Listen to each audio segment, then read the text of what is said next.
Hello friends, welcome to English অনুশীলন।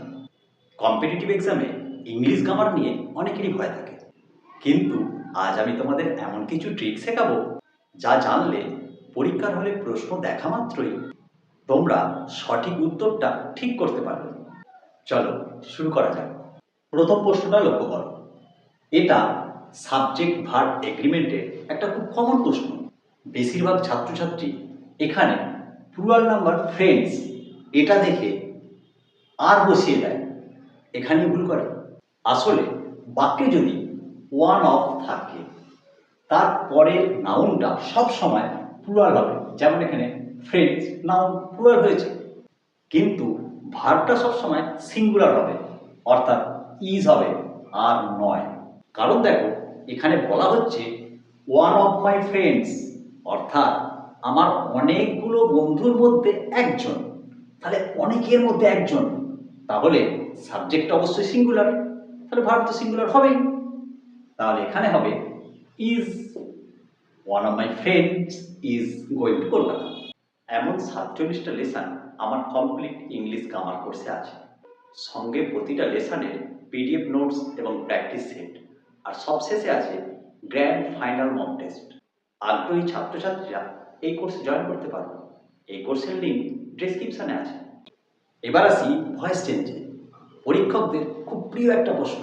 দেখো, who broke the window, এটা অ্যাক্টিভ ভয়েসে আছে, একে প্যাসিভ করলে কি হবে? দেখো, অ্যাক্টিভের শুরুতে যদি হু থাকে তাহলে প্যাসিভ শুরু হবে সবসময় বাই হুম দিয়ে।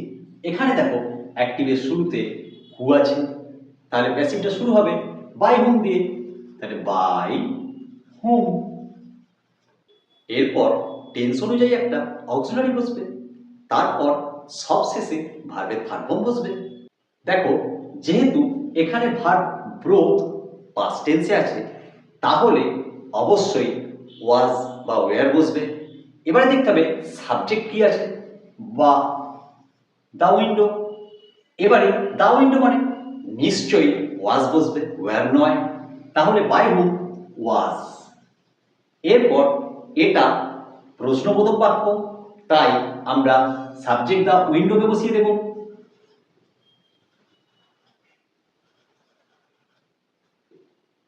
হলো।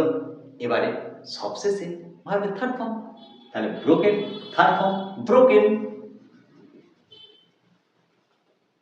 প্রশ্নবোধক বাক্যে প্যাসিভ, তাহলে প্রশ্নবোধক কি থাকবে, মানে শেষে জিজ্ঞাসা, তাহলে by whom was the window broken. এই নিয়মগুলো খাতায় নোট করে নাও, পরীক্ষায় হুবহু কমন পাবে। ভিডিওটা ভালো লাগলে একটা লাইক করো, আর বন্ধু বান্ধবদের সঙ্গে শেয়ার করো, আর পরবর্তী ভিডিওর জন্য অবশ্যই ইংলিশ অনুশীলন চ্যানেলকে সাবস্ক্রাইব করো।